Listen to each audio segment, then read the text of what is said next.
दिल्ली में आज जो अग्निकांड हुआ, ये असल में उस तरह की घटनाओं का एक बार फिर से रिपीटेशन है जो दिल्ली ने न जाने कितनी बार देखी। और अगर आप देखें तो यही पाएंगे कि ये आग जो सिर्फ आग दिखाई देती है, एक भ्रष्ट सिस्टम की चिंगारी है जो इस आग के तौर पर बड़ी होती है। आज हम आपको बताएंगे कि क्या हुआ है और क्यों हुआ है। हमारे संवाददाता विपिन, जिन्होंने ग्राउंड जीरो पर पहुंचकर आपके लिए रिपोर्ट किया, वो हमारे साथ यहां स्टूडियो में होंगे और हमारे साथ खास मेहमान भी होंगे जो आपको बताएंगे कि असल में इस अग्निकांड का जिम्मेदार कौन है। देखिए जरा यह खबर, दिल्ली अग्निकांड में 21 लोगों की मौत हुई है।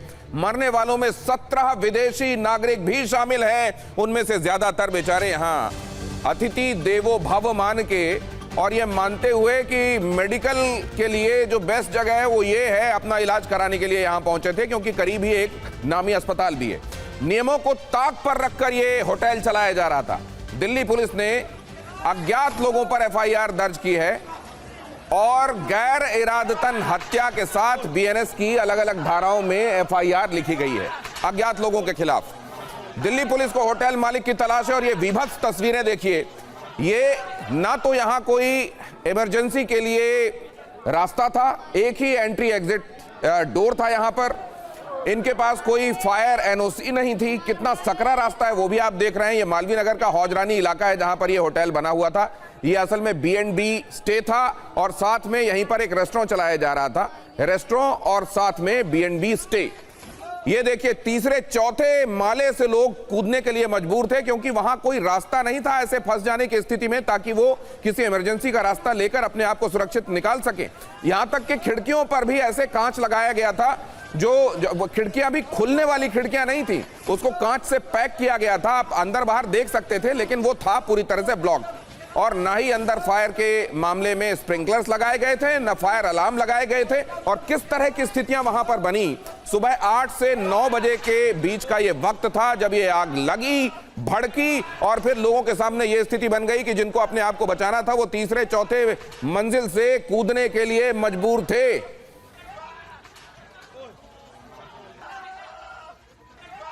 हमारे साथ आज जो मेहमान जुड़ रहे हैं जिनसे हम समझने की कोशिश करेंगे कि इसका जिम्मेदार माना किसको जाए और क्या हमारे देश में एक इंसान की जिंदगी इतनी सस्ती है। क्या एक लाइफ पर प्रीमियम, ठीक है हम दुनिया के सबसे बड़े आबादी वाले देशों में हैं, तो क्या हमारे यहाँ एक ह्यूमन बीइंग की जान इतनी सस्ती मानी जाएगी कि यहाँ सिस्टम कुछ रुपयों के लिए लोगों की जान का सौदा कर डालेगा? क्या यहाँ यही हुआ है? अतुल गर्ग निदेशक हैं दिल्ली फायर सर्विस के, रह चुके हैं, इसलिए जानते हैं कि दिल्ली फायर सर्विस कैसे काम करती है, एनओसी कौन कौन ऑब्टेन करता है, नहीं करने के बावजूद क्या होटल चलाए जा सकते हैं ऐसे डेंस आबादी वाले इलाके में। डॉक्टर सुधीर कृष्णा हमारे साथ जुड़ रहे हैं, पूर्व सचिव हैं शहरी विकास मंत्रालय के। दीपक मोंगा भी हमारे साथ जुड़ रहे हैं, फायर सेफ्टी एक्सपर्ट हैं। और फायर सेफ्टी, क्या ये सर्टिफिकेट के लिए ज्यादातर क्या ये कमाई का जरिया बन गया है या वाकई सेफ्टी देखते हुए दी जाती है सर्टिफिकेट या फिर नहीं दी जाती, और जिनको नहीं दी जाती वो अपना एस्टेब्लिशमेंट चला नहीं सकते, वो हमको बताएंगे। इसके अलावा विपिन आपको नजर आ रहे हैं, पुनीत आपको नजर आ रहे हैं। पुनीत वहां अब भी मौजूद हैं जहां यह घटना घटी थी। विपिन वहां पूरे दिन आपको खबरें बताने के बाद हमारे साथ यहां आप जुड़ चुके हैं। एक बार फिर से मैं चाहूंगा कि वो तस्वीरें एक बार फिर से चलाइए जरा जो अभी अभी हमने देखी हैं। ये तस्वीरें सोचिए अगर हम में आप में से कोई वहां होता, क्या बीती होती हम पर, और सोचिए उन लोगों पर क्या बीती होगी। वो 21 लोग जो आज जान से गए और खास तौर से उनमें से 17 लोग तो यहां ये समझकर कि यहां जिंदगी मिलेगी अपना इलाज कराने के लिए आए थे। और देखिए यहां पर क्या गुजरा है। विपिन, सबसे पहले आपने, क्योंकि ये देखा है वहां, क्या आपने क्या पाया? दिनेश जी देखिए, मैं उस गली, उस मोहल्ले और उस इलाके से होकर आया हूं जहां, आइए जरा मेरे साथ इन तस्वीरों को यहां बिग वॉल पर बताइए। और ये जब घटा वहां पर लोगों को क्या ये अंदेशा था? और दूसरा ये जो अभी तक बात चल रही है कि या तो ये किचन फायर था या ये कहा जा रहा है या तो ये शॉर्ट सर्किट था, ये कैसे हुआ, कैसे वहां? और बेसमेंट में भी वहां पर ये एक तो 5-6 कमरों की इजाजत थी, बताया जा रहा है 25-25 कमरे बनाए गए। ये क्या हो रहा है? देखिए अब आप देखिए, इस इलाके से मैं होकर आया हूं दिनेश, और इस तरह से इन गलियों में दर्जनों होटल्स हैं और उन गलियों में होटल बनाने की अनुमति कायदे से देनी नहीं चाहिए। रेस्टोरेंट बना लिया है फर्स्ट फ्लोर पर, बेसमेंट में कमरे काट दिए गए हैं और ऊपर के सारे फ्लोर्स पर पहले एक हॉल बनाया गया। ये तारों का ये जाल देखिए यहां पर, जिस तरीके से तार निकले, इलेक्ट्रिसिटी केबल्स हैं। ये गनीमत है कि इनसे आग नहीं लगी। रेस्टोरेंट में क्या हुआ, कैसे हुआ, ये जांच का विषय है। जरा इस जगह पर रोकिए प्लीज, इस जगह पर अगर आप इसको फ्रीज कर सकते हैं तो इसको फ्रीज कीजिए। और यहां विपिन बताइए, ये जो हम चौड़ाई देख रहे हैं इस जगह की, ये कितनी होगी, ये इसका अंदाजा कितना होगा ये? अब आप समझिए, अब अगर इस जगह से इस जगह को देखिए तो ये होटल सबसे पहले जानिए, लगभग 20 फीट चौड़ा होटल और 60 फीट गहरा। इसमें क्या होटल खुल सकता है दिनेश जी? आप अंदाजा लगाइए। दूसरी बात, मैं एक होटल में रिपोर्ट भी करके आया हूं, इसको देखने के बाद इसके बगल में 15 फीट चौड़ा, 60 फीट गहरा और हर फ्लोर पर 6-6 कमरे और बेसमेंट में सिंगल एंट्री सिंगल एग्जिट। और उस पर भी अगर आगे आग लग जाए तो बेसमेंट वाले कहां होंगे? कुछ वैसा ही इस होटल में हुआ है। गली लगभग 12 से 18 फीट, आप समझ लीजिए, जहां पर फायर ब्रिगेड की गाड़ी पहुंच ही नहीं सकती है। और सबसे बड़ी बात, यहां सब बीमार वाले लोग हैं। इनके पास एनओसी नहीं था फायर का? कोई फायर। ये बताइए, क्या यहां कभी कोई मॉक ड्रिल फायर से रिलेटेड होती थी क्या? देखिए, पूरा सिस्टम बिका हुआ है। एक शब्द में मैं आपको बताना चाहूंगा, यह पूरा सिस्टम बिका हुआ था। वजह क्या है? पहली बात तो रूटीन इंस्पेक्शन होता है, फायर डिपार्टमेंट का होता है। ये यहां पर एक तो ये लग रहा है कि 12 फीट से भी कम जगह है। हाँ। और ये देखिए छज्जे ऐसे निकले हुए हैं, ये लोगों ने छज्जे और बाहर निकाल रखे हैं। मतलब उस 10-12 फीट को भी अगर आप ये समझें कि वहां से फायर ब्रिगेड की गाड़ी को गुजरना है तो उसके गुजरने लायक तो बिल्कुल भी जगह नहीं होगी। जहां पहुंच ही नहीं सकती, गुजरने की बात बाद में आती है। लेकिन जो मैंने सिस्टम की बात की, आमतौर पर कोई बिल्डिंग बनाता है, एमसीडी के लोग जाते हैं उसके पास। अब आप समझिए, क्या ये बिल्डिंग जब बन रही होगी, 5 फ्लोर तैयार, 5 से 6 फ्लोर की अनुमति, इसके ऊपर मतलब basement plus 5, basement ground floor plus 5। My God. अब आप समझिए, और जब बन रही थी एमसीडी के लोग कहां थे? कमरे काटे जा रहे थे तो एमसीडी को लोग कहां थे? उसके बाद फायर की एनओसी लेनी होती है, रूटीन इंस्पेक्शन होता है। किसी डिपार्टमेंट में आपने कोई जिम्मेदारी नहीं निभाई है, यह सबसे हैरान करने वाला है। और दिनेश, ये होटल जो हो गया, 21 लोग मारे गए, उनको भूल जाइए। तो ये जो आप कह रहे हैं ना कि किसी ने जिम्मेदारी नहीं निभाई, बिल्कुल मैं ये चाहूंगा कि अगर कोई मान लीजिए बीएनबी जैसी सर्विस शुरू करना चाहता है, जहां पर जाकर एक छोटा होटल समझ लीजिए, जहां लोग जाकर रुकते हैं और वहां जहां जाकर वो रहते हैं, ऐसी जगह पर अगर आप होटल के तौर पर उसको रजिस्टर कराना चाहते हैं तो कहां कहां आपको इंटीमेट करना पड़ता है और परमिशन आपको चाहिए पड़ती है, यह भी मैं आपको बताऊंगा। तो कौन कौन जिम्मेदार है, इससे आप स्टिपुलेट कर सकते हैं। लेकिन मैं जरा जाना चाहूंगा पुनीत शर्मा के पास। पुनीत, अज्ञात लोगों के खिलाफ मामला दर्ज, अभी भी पता नहीं है कि कौन जिम्मेदार है। बिल्कुल, देखिए, दिल्ली हादसे में जिस तरीके से 21 लोगों की जान गई है, तो दिल्ली में जब भी आग लगती है, जगह बदलती है, तारीख बदलती है, लेकिन हादसे की सीरत और सूरत वही रहती है। इसमें लोगों के मरने के जो आंकड़े हैं वो लगातार बढ़ते हैं। और आज दिल्ली में पिछले 6 महीने में 66 लोगों की आग लगने में मौत हो चुकी है। ये उस आरोपी का घर है जिसका नाम लवकेश बजाज है, जिसका ये होटल था फ्लरिश स्टे, जिसमें आग लगने से 21 लोगों की मौत हो गई। और आप सोच सकते हैं कि इन ऐसे ही चिताओं पर नहीं, तो ये बताइए, ये फ्लोरिस्ट स्टे जो है, ये बजाज हाउस D140 जो दिखाई दे रहा है, आप उनके घर के सामने मौजूद हैं, जिनका ये एस्टेब्लिशमेंट था। अब मैं एक चीज जानना चाहता हूं, क्या ऊपर से लेकर नीचे तक पूरी बिल्डिंग के मालिक यही थे क्या? अब जैसे जो नीचे वो लेमन ग्रीन जो रेस्टोरेंट चल रहा था, वो भी यही चला रहे थे क्या?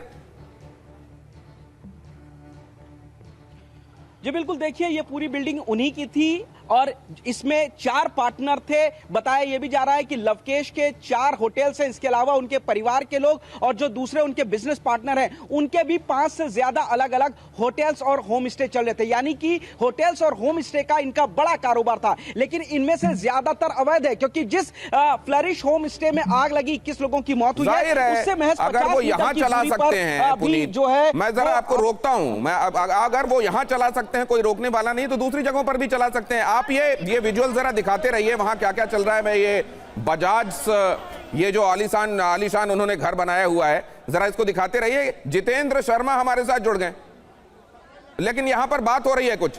एक सेकंड, शायद लोकेश बजाज के घर वाले। मैं कुकिंग करती हूँ। किसके यहाँ? सबसे ऊपर वाले के। ऊपर यहाँ कौन रहता है? क्या नाम? किराएदार है। क्या नाम है? ये किराएदार अभी तो गए ना। नहीं, नीचे वाले फ्लोर पे कोई है या ताला लगा? नहीं, ताला लगा। तीनों फ्लोर पे ताला? हाँ, ताला लगा हुआ। कोई नहीं। कब से बंद है घर? कब से बंद है? हम इन लोग से कितना, हम लिफ्ट में ऊपर चले जाते हैं फिर आ जाते हैं। अच्छा, लेकिन कब से बंद है? सुबह खुले थे? मैं अभी 1 घंटा के लिए आती हूँ। 1 घंटा के में जब आप आए थे तब पुलिस आई थी यहाँ पर? नहीं, मैंने कुछ देखा। मैं आई और सीधे गए काम पे, काम करके निकल। 4th फ्लोर पे जो है उनके घर में लोग हैं? कोई नहीं, एक भाभी है, बाकी कोई नहीं है, उनका हस्बैंड काम पे रहता है। किराएदार थी क्या? किराएदार है यहाँ पे या फिर वो किसी मकान की है? नहीं नहीं किराएदार है, किराएदार। हाँ वो बिहारी है। देखिए बिल्कुल थोड़ी देर पहले यहाँ पर लगभग 1 घंटे पहले आपको बता दूं कि दिल्ली पुलिस की टीम भी पहुंची थी और करीब 15 मिनट तक वो लोग यहाँ पर रुके थे। घंटी बजाई गई, इंतजार किया गया कि कोई दरवाजा खोले, लेकिन दरवाजा अंदर से बंद था। अभी जो कुक आई उसने बताया कि सबसे ऊपर एक महिला जरूर है, लेकिन दरवाजे पूरी तरीके से बंद है। बताया यह भी जा रहा है कि लवकेश बजाज जिसका ये होटल था वो फर्स्ट फ्लोर पर रहता था और इसीलिए पुलिस लगातार कोशिश कर रही थी कि किसी भी तरीके से लवकेश बजाज को पकड़ा जा सके। लेकिन लवकेश बजाज और उनके जो 2-3 भाई और हैं वो भी इसी आलीशान कोठी में ऊपरी मंजिल पर रहते हैं, लेकिन फिलहाल इन सभी फ्लोर्स पर जो है वो ताला लगा हुआ है और सभी भाई यहां से फरार हो चुके हैं। यह भी खबर मिलती आ रही है कि इन लोगों के कई होटल और होम स्टे हैं और पुलिस ने इनके खिलाफ में गैर इरादतन हत्या का मामला दर्ज किया। लेकिन दिनेश, सबसे बड़ी बात यह आप समझिए कि इनके ज्यादातर होटल वो अवैध हैं। जहां पर यह आग लगी थी उससे महज 50 मीटर की दूरी पर इनका एक और दूसरा होम स्टे भी है, वो भी इसी तरीके से सकरा और अवैध तरीके से बनाया गया, लगभग 5 मंजिला है। तो सवाल यह सिस्टम पर उठ रहा है कि क्या जब ये होटल्स बन रहे थे, ये होम स्टे बन रहे थे, इनमें कमरे और बेसमेंट बनाए जा रहे थे और होटल के तौर पे जो मेडिकल टूरिज्म के लिए लोग यहां पर आते हैं, ये भी जरा पता कीजिएगा कि ये ऐसे कितने होम स्टे चला रहे हैं। ये जैसा यहां पर बनाया हुआ था इन्होंने हौजरानी में, मालवीय नगर में, ऐसे कितने होम स्टे ये चला रहे हैं और वो कौन किन किन जगहों पर चल रहे हैं? अगर आप ये अगली बार आऊंगा अगर आप ये बता सकेंगे। जितेंद्र शर्मा के पास मैं जा रहा हूं, तब तक जितेंद्र शर्मा, यहां पुलिस ने क्या किया, फायर डिपार्टमेंट क्या कह रहे हैं, पूरा एक बर्ड्स आई व्यू हमको देने के लिए यहां पर मौजूद हैं। ये जो सिनेरियो है, जब खासतौर से जितेंद्र हम ये देखते हैं कि घंटे भर में 3 फोन आते हैं कम से कम फायर ब्रिगेड के पास और पूरे दिन में दिल्ली में कम से कम 65 से 70 इस तरह की घटनाएं हर दिन होती हैं। ये घटना जो है जाहिर है इस बात की पोल खोलती है कि इसको कितना हल्के में लिया जाता रहा है अभी तक। क्या लगता है उसी में एक कड़ी ये भी साबित होगी? आपको डिपार्टमेंट्स का रवैया क्या दिखाई दिया आज पूरे दिन? जी बिल्कुल, देखिए घटना हो जाने के बाद ही मुस्तैदी दिखाई दी और ये इमारत जो आप देख रहे हैं, ये इमारत देखिए, इस इमारत को बनाने में दिखाइए, फुल फ्रेम दिखाइए। अगर हम अकाउंटेबिलिटी तय करने बैठे हैं दिनेश, तो तकरीबन 3 से 4 ऐसे डिपार्टमेंट हैं जिनका अकाउंटेबिलिटी आप तय कर सकते हैं, चाहे वो दिल्ली पुलिस का लाइसेंसिंग विभाग हो, दिल्ली पुलिस का जो लोकल थाना यहाँ का उसका बीट कांस्टेबल हो, इसके अलावा एमसीडी हो, साथ ही खुद लोकेश बजाज और इसके अलावा दिल्ली सरकार हो। तो अकाउंटेबिलिटी अगर तय करने पे है तो कोई भी ऐसा डिपार्टमेंट नहीं होगा जो इससे अछूता रहेगा। लेकिन हैरानी की बात यह कि इस तरीके के बीएनबी अकेला यही नहीं है इस इलाके में, ऐसे काफी सारे। और उसके पीछे सबसे बड़ी वजह यह है कि दरअसल ये जो इलाका है, यहाँ पर कई बड़े अस्पताल हैं, उनमें जो फॉरेनर्स इलाज करवाने के लिए आते हैं, उनके जो तीमारदार होते हैं, वो इस तरीके के बीएनबी या फिर के होम स्टेज के अंदर सस्ते पैसों में ठहरते हैं। और यही वजह है कि इलीगली यहाँ पर बड़ी संख्या में इस तरीके के कई ऐसे होम स्टे हैं जो बनाए गए हैं। और हैरानी की बात यह है कि इनके अंदर एग्जिट और एंट्री महज एक ही होती है और उसके ऊपर 4 से 5-5, 6-6 फ्लोर बना दिए जाते हैं। परमिशन ली जाती है 6 बेड 5 बेड की, लेकिन उसके बाद जो कमरे हैं वो बनाए जाते हैं 25 और बेड उसमें डाले जाते हैं 50। तो इस तरीके की स्थिति यहाँ पर है और ऐसा नहीं है कि ये सब कुछ अनदेखा रहा हो लोकल। अरे ये तो जितेंद्र आप बता ही रहे हैं। मेरी जानकारी में तो ये भी है कि कईयों ने बगैर किसी डिपार्टमेंट को सूचना दिए भी घर में इस तरीके के होम स्टे खोल लिए हैं और वो किसी को सूचना नहीं देते। उनके पास, उनके घर में जो इलेक्ट्रिसिटी सप्लाई होती है वो डोमेस्टिक कंजम्पशन के नाम पर जाती है, जबकि उसका कॉमर्शियल इस्तेमाल हो रहा होता है। खैर वो तो जाने दें, लेकिन यहां जहां परमिशन सीक की जाती है, इंटीमेशन दिया जाता है डिपार्टमेंट्स को, मैं ये जानना चाहता हूं कि क्या यहां सीधे लापरवाही, करप्शन की लापरवाही है? क्या ये करप्शन का मामला माना जाए? अतुल गर्ग के पास मैं जाना चाहता हूं। सर, आप क्या देखते हैं, ये सीधा करप्शन से रिजल्ट होने वाला एक्सीडेंट है या उसके अलावा आपको कुछ दिखाई देता है?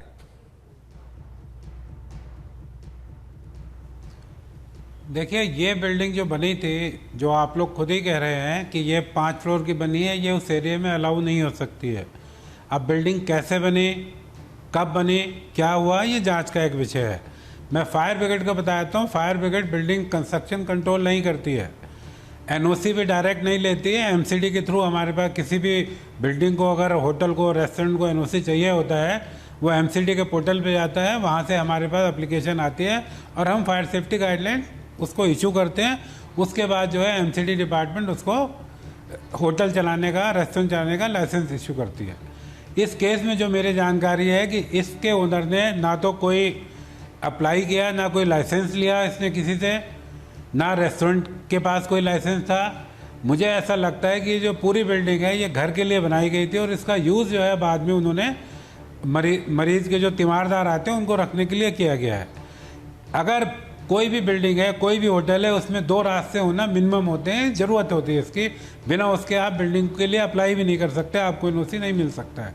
तो इस केस में क्योंकि एक ही रास्ता था, इलेक्ट्रॉनिक गेट लगा हुआ था, लोग हर फ्लोर पे काफ़ी लोग थे, निकलने की कोई जगह नहीं थी, तो इस वजह से ये जो हादसा है जो इतना बड़ा हो गया।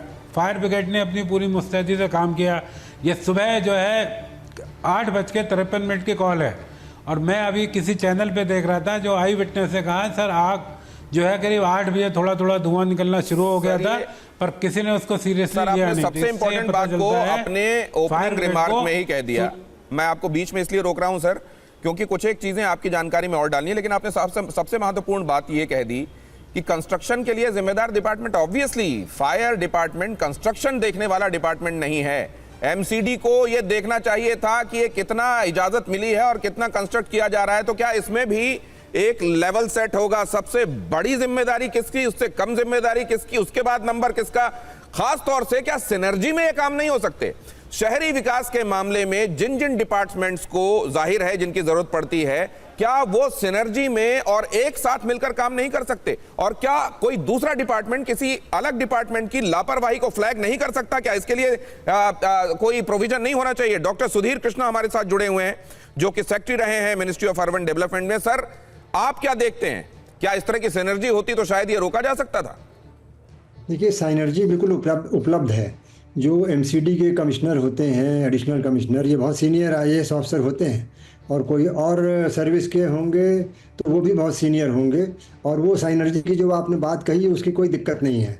लेकिन ये मन बनाने की बात है, अगर काम करने की इच्छा है तो साइनर्जी बन जाती है।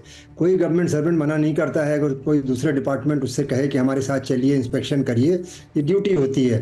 फायर डिपार्टमेंट की ड्यूटी है कि म्यूनिसिपल कॉरपोरेशन को वो मदद दें, सपोर्ट करें, सहयोग करें, और वो कभी मना भी नहीं करते हैं। तो ये सवाल ये है कि जब ये घटना हुई है तो मैं देख रहा हूँ कि आपके चैनल पर ही नहीं, हर चैनल पर, और बहुत से वीआईपीज़ हैं वो कह रहे हैं कि दोषी को पकड़ा जाएगा, उसको ये सज़ा मिलेगी। लेकिन मेरा कहना है कि जो दोषी एक है नहीं, मतलब हज़ारों की तादाद में ऐसे केस हैं, उस पर ध्यान देने की ज़रूरत है। ये तो दोषी तो नॉर्मल कोर्स में, तो सर आपकी निगाह में बाकी तो सर जो टेक्निकल तरीके से जो दोषी ठहराया जाएगा सर, वो सामने आ जाएगा। लेकिन वो सिस्टम सर जो करप्ट है और ऐसी प्रैक्टिसेस होने देता है, उसको जिम्मेदार माना जाए नंबर 1, या उनको जिम्मेदार माना जाए जो सिस्टम में ऐसे लूप होल्स को एक्सप्लॉइट करते हैं, वो लोग जो अपने ही एक तरीके से जानते हैं किससे वो अपने यहाँ रुकने वाले लोगों की जिंदगी का सौदा कर रहे हैं, लेकिन वो जाकर डिपार्टमेंट में ऐसे लोगों को जो करप्ट है उनको एक्सप्लॉइट करते हैं। कौन बड़ा जिम्मेदार है सर?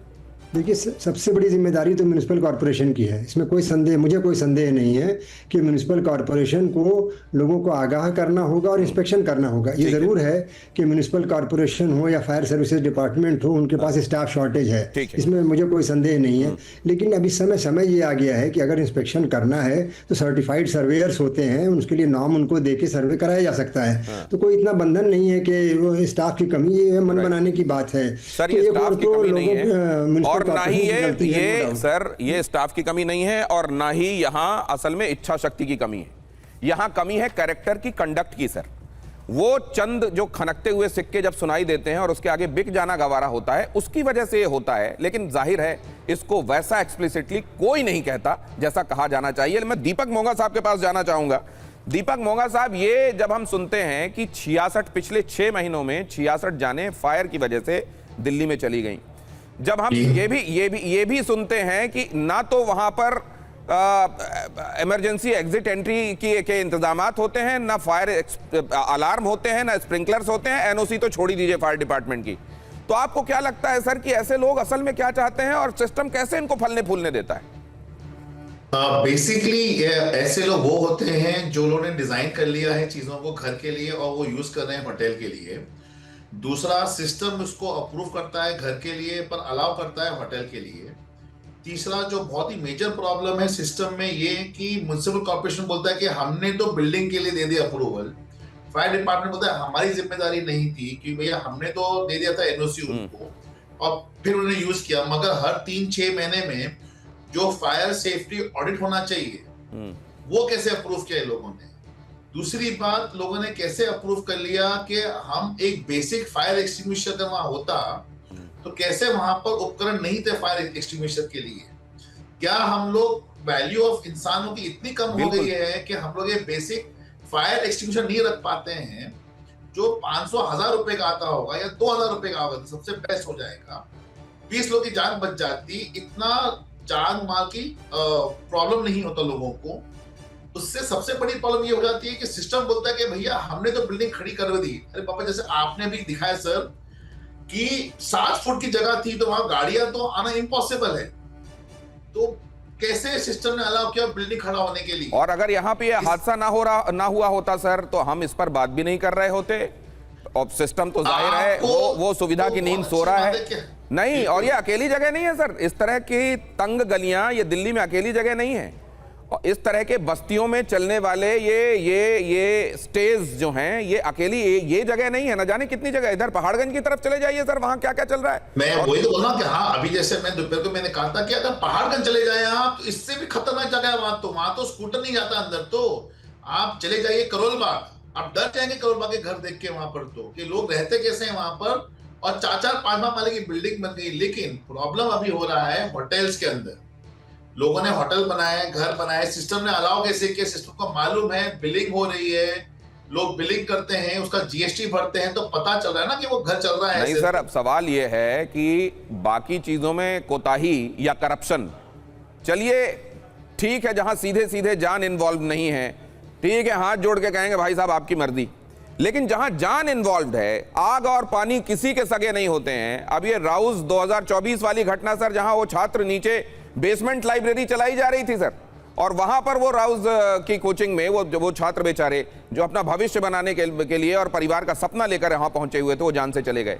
ये अकेली घटना नहीं है, न जाने कितने बार ये घटनाएं कोशिश, ये असल में अगर किसी कोई आम आदमी हो जो ईमानदारी से काम करना चाह रहा हो, सिस्टम में बैठा कोई ऐसा ऑफिसर हो, तो एक बार काफी होता है।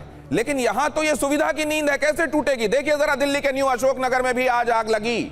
आग लगने की एक और घटना का जिक्र आपका से कर दूं, ऐसा नहीं है कि सिर्फ वहां हुआ, कई जगहों पर होता है, लेकिन उतना बड़ा नुकसान नहीं होता, चीजें दब जाती हैं। अब यहां क्या हुआ था? पुलिस थाने के मालखाने में आग लगी, मायापुरी इंडस्ट्रियल एरिया में भी आज आग लगी।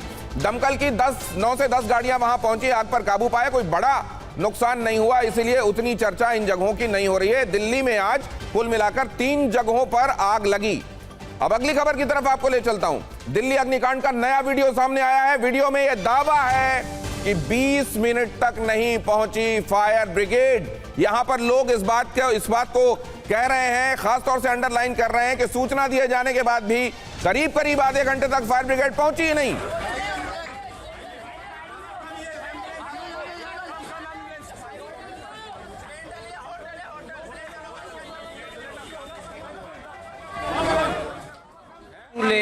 ले लिया अब ले लिया बिकरार। फायर ब्रिगेड नहीं आई, कितनी घटिया सर्विस है। बहुत लोग होटल में, अभी भी बहुत लोग फंसे हैं अंदर। हाँ, इस होटल में पूरे में अभी हैं, इधर की तो निकाल लिए, अभी उस साइड में रह गए। बहुत भयानक रूप पे पूरे होटल में आग लग चुकी है। और कैसी, मतलब ना तो पुलिस आई है ना अभी दमकल गाड़ी आई है, सिर्फ एम्बुलेंस आई है। एम्बुलेंस क्या करेगी? यहाँ आग बुझाने का काम है। तो बहुत भयानक लगी है, बहुत ज़्यादा लगी है।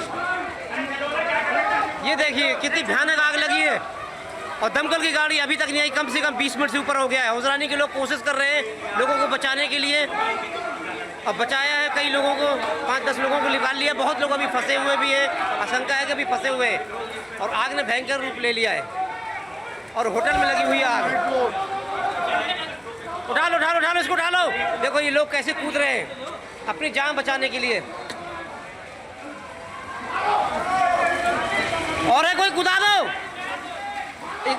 गड्ढे में कूद जाओ यहाँ पर।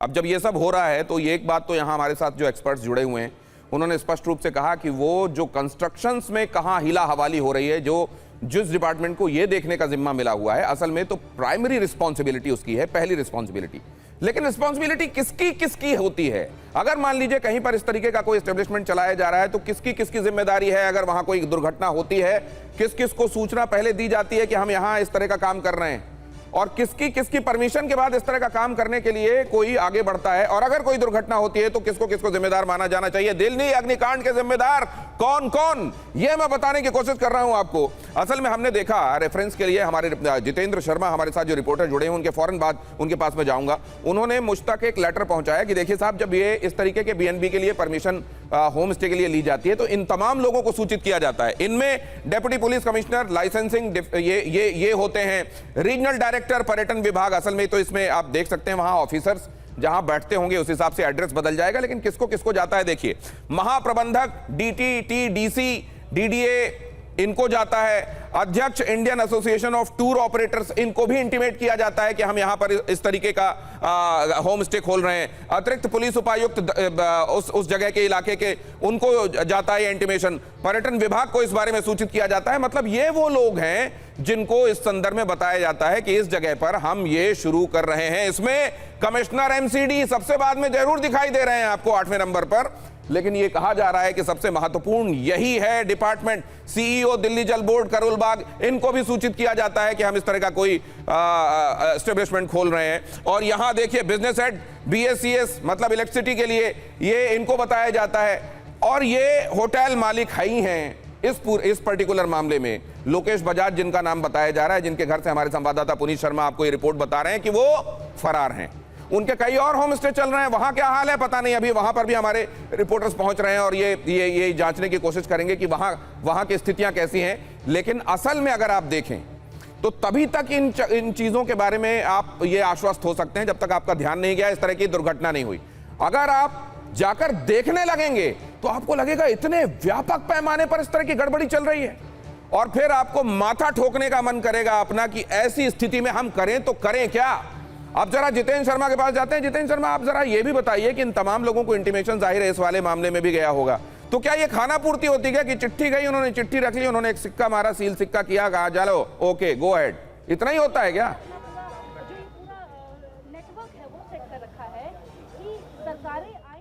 जितेंद्र शर्मा, सवाल आपसे। देखिए, कहीं ना कहीं इस केस को देखकर तो यही लग रहा है कि ऐसा ही होता होगा दिल्ली के अंदर। इससे पहले भी इस तरीके की कई घटनाएं हुई हैं जिसमें इस तरीके के देखे गए और साफ तौर पर लापरवाही तमाम डिपार्टमेंट के सामने आई है। अब कोई आकर ये बोल दे कि हमारा सीधा कोई कनेक्शन नहीं है, हम सीधे इन्वॉल्व नहीं है, लेकिन आपकी अकाउंटेबिलिटी तय होती है। आप इन्वॉल्व चाहे परोक्ष रूप से हो चाहे अपरोक्ष रूप से हो, लेकिन आप कहीं ना कहीं आपका भी एक अकाउंटेबिलिटी होता है डिपार्टमेंट होने के नाते। आप एक बात को इस तरीके से समझिए, अगर कुछ अच्छा हो जाए तो सब वाहवाही लेने आ जाएंगे, लेकिन अगर इस तरीके की घटना होती तो हर कोई पल्ला झाड़ता और एक दूसरे पर डालने की कोशिश करता है कि मेरी गलती नहीं, गलती तो उसकी थी, उसने बोला होगा तो मैंने करा। मैं ठीक दाएं तरफ आपको दिखाना चाहूंगा, ये देखिए इमारतें, आप देखिए 5-5 मंजिल यहाँ पर दिनेश बनी हुई है और सकरी गलियां आपको दिखाई देंगी। क्या जिस वक्त ये इमारतें बन रही थी क्या किसी भी विभाग की नजर नहीं गई होगी इनके ऊपर? अगर खुदा ना खास्ता भगवान ना करे अगर कोई भी हादसा इन इमारतों के अंदर होता है तो आखिरकार बचाव कार्य कैसे चलेगा, राहत कार्य यहाँ पर कैसे चलेगा, आप समझने की कोशिश खुद कर सकते हैं इसको देखकर। तो यही इसी इमारत को लेकर भी हुआ। अब हालांकि पुलिस ने गहरे रातन हत्या का मुकदमा दर्ज कर लिया है। जो लवकेश है उसकी तलाश में जगह जगह पुलिस रेड कर रही है, उसके घर भी पुलिस गई है, लेकिन अकाउंटेबिलिटी सिर्फ लवकेश की नहीं, सबसे पहले तो उसी की है, लेकिन ऐसा नहीं सिर्फ उसी की होगी बल्कि तमाम विभागों की होगी जो इस इमारत के बनने से लेकर और इस घटना से जुड़े हुए हैं। जी नहीं, मुझे तो एक चीज समझ में नहीं आता, अगर जो जरूरी नॉर्म्स हैं वो फॉलो नहीं किए गए, एनओसी लिया नहीं गया, एग्जिट एंट्री रखे नहीं गए इमरजेंसी के हिसाब से, यहां तक कि फायर अलार्म नहीं लगाए गए, वाटर स्प्रिंकलर्स नहीं लगाए गए, एक्सटिंग्विशर्स वहां थे नहीं, तो ये गैर इरादतन कैसे? इसमें तो साफ इरादा है, बस वक्त की बात है कि वो दुर्घटना कब होगी। इसमें तो पूरा इरादा है लोगों को मार डालने का, उनसे पैसे कमाते रहने का, और जिस दिन मरे वो अपनी बला से। वो तो यहां दिखाई दे रहा है। पुनीत शर्मा हमारे संवाददाता, उनके पास कोई इनपुट है उसके फौरन बाद में आपको बताऊंगा बेसमेंट में क्या चल रहा था विपिन की रिपोर्ट में, लेकिन पहले पुनीत के पास। पुनीत बताइए। देखिए, इसमें एक तरफ ध्यान किसी का नहीं जा रहा है, वो है मेडिकल टूरिज्म, यानी कि इस होम स्टे का इस्तेमाल खासतौर से मेडिकल टूरिज्म के लिए किया जाता था। विदेशों से अच्छे इलाज के लिए जो लोग थे वो यहां पर आ रहे थे दिल्ली में, और उनको इन होटल्स में रुकाया जा रहा था। उन लोगों को इस बात का जरा भी इल्म नहीं था कि ये जो होम स्टे और होटल्स हैं वो इलीगल है, यानी कि यहां पर किसी भी नियम कानून का पालन नहीं किया गया और यहां पर उनकी मौत हो सकती है। जाहिर तौर पर इन विदेशियों की मौत हुई, भारत की छवि खराब होती है, तो दूसरी तरफ मेडिकल टूरिज्म पर भी असर पड़ सकता है, क्योंकि तमाम विदेश से लोग यहां पर दिल्ली में खासतौर से इसी साउथ दिल्ली इलाके में इलाज कराने आते हैं और इसी तरीके के होटल्स और होम स्टे में रुकते हैं। तो जाहिर तौर पर यह पूरी घटना कहीं ना कहीं एक बदनुमा दाग जरूर साबित हो रही है और जो मेडिकल टूरिज्म का बिजनेस है उस पर भी और भी ज्यादा इफेक्ट डाल सकती है। दिनेश, ये क्या यहाँ पर मेडिकल टूरिज्म हो या किसी भी तरह का टूरिज्म, क्या ये चलते फिरते एटीएम समझ में आते हैं क्या लोग, सिर्फ कि इनसे पैसे निकाल लो बस? या उनकी सुरक्षा के बारे में भी सोचा जाता है कि खुदा ना करे यहाँ अगर कोई अगर एक्सीडेंट हो गया तो इनके बचने के क्या इंतजाम होंगे? क्या इस बारे में भी सोचा जाता है? बिल्कुल नहीं सोचा जाता। सिर्फ पैसों से मतलब होता है, पैसों से मतलब होता है उनको भी जिनके हाथों में यह है कि आप यहां बैठकर ये देखेंगे कि कोई गलत तो नहीं कर रहा है।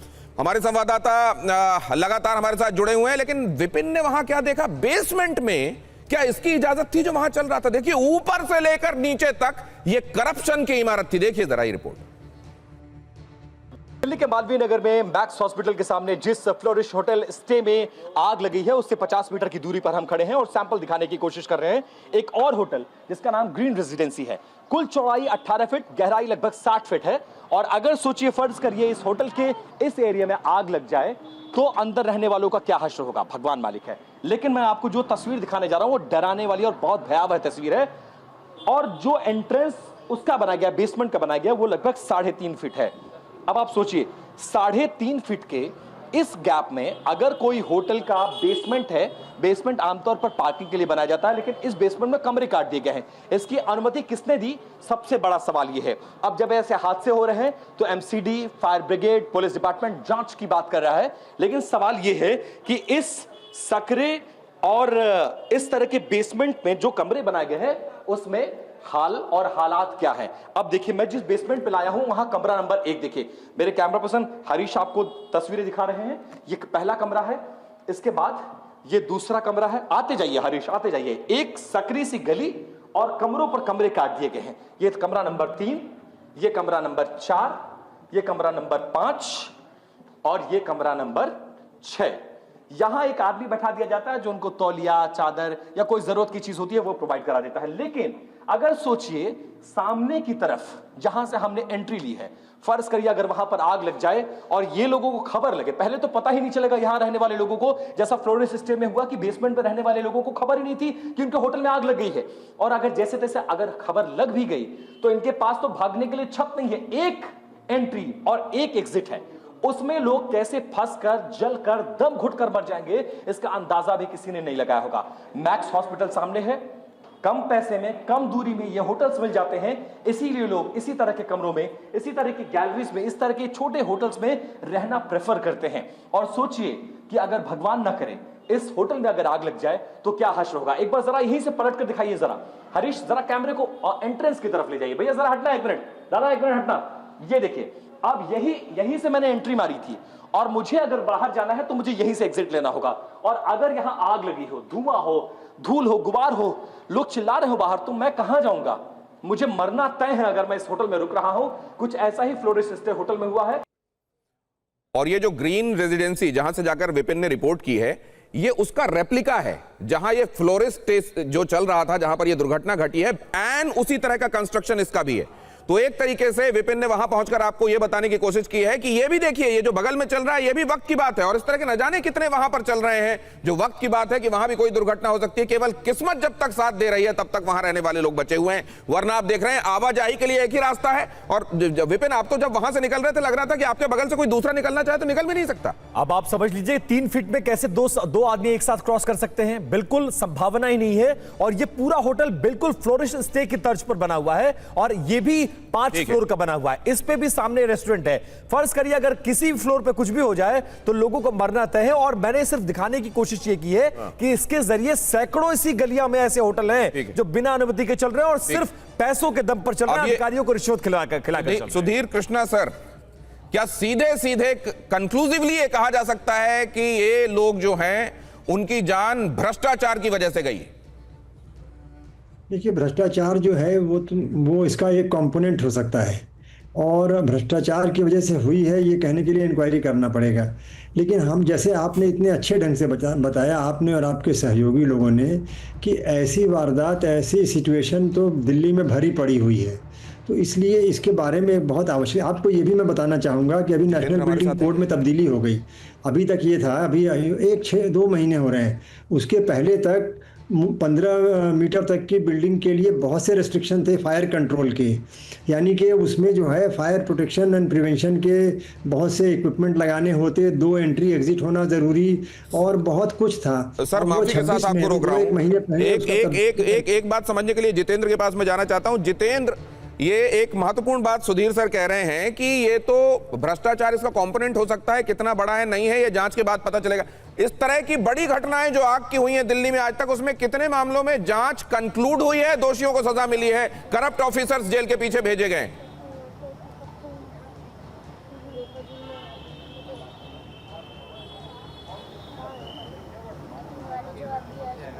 जी बिल्कुल, देखिए ज़्यादातर मामले अभी भी लंबित पड़े हैं और उनमें से अगर कुछ जिसमें फैसला भी आया तो उसमें किसी को स्पष्ट तौर पर सजा नहीं मिली है, अगर 1-2 इक्के दुक्के केस को छोड़ दिया जाए। और यही वजह है कि कानून इसको लेकर सख्त नहीं है। हमारी जो गवर्नमेंट बॉडीज हैं या फिर जो लोकल बॉडीज हैं, एक बात और बताइए जितेंद्र, अगर कहीं पर कोई बिल्डिंग डाल रहा होता है, उसका एक लेंटर पड़ता है, दूसरा लेंटर, अगले दिन वहां एमसीडी की तरफ से या एमसीडी का जानने वाला कोई पहुंचकर कह देता है भाई साहब ये कैसे डाल रहे हो, और फिर उनकी तरफ से वो पैसे पहुंचने का काम शुरू हो जाता है।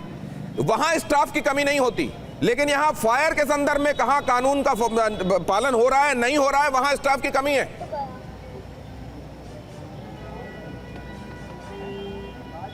जी बिल्कुल, देखिए हर डिपार्टमेंट में ठीक इसी तरीके से अगर देखा जाए तो लोकल पुलिस भी, अगर आप एक दीवार खड़ी करिए तुरंत आपको इलाके का जो बीट कांस्टेबल होगा आपके यहाँ मोटरसाइकिल लगाकर खड़ा हो जाएगा। ठीक ऐसे ही एमसीडी का इंजीनियर आपके यहाँ आ जाएगा जेई। इसके अलावा अगर आप कोई कमर्शियल काम शुरू करते हैं, सपोज आपने कोई रेस्टोरेंट खोला, कोई बार खोला, तो आप देखिए किस तरीके से आपका जो फायर इंस्पेक्टर वो भी वहाँ पर पहुँचेंगे।